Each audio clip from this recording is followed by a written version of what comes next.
Jeep tip of the day, number 11, power outlet, ignition, or battery. Check this out, guys. This power outlet here currently has no power. As you can see, this outside ring is supposed to light up. The key is not on, but check this out. Got a cool little trick you may or may not know about. We got to gain access to the power distribution center underneath the hood here. So we're going to go ahead and unlatch this hood. I'm going to go ahead and open this up.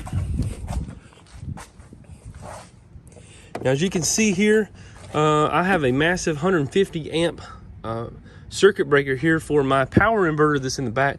I actually powered up my whole house with that. I'll leave a link up in the description.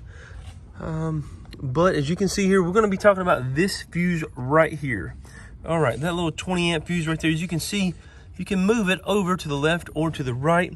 And if we look right here, you can see that's fuse 43 and 45. Come down here to 43 and 45. Cargo battery, power outlet, cargo ignition. So we're going to move this over to the battery side. See, I just pulled this over here. It went from here, moving it from there to there. All right, we're going to go ahead and push that back down in there. These fuse holder things are horrible. All right, push that down in there good. Put this back. Now let's go see if we got any power.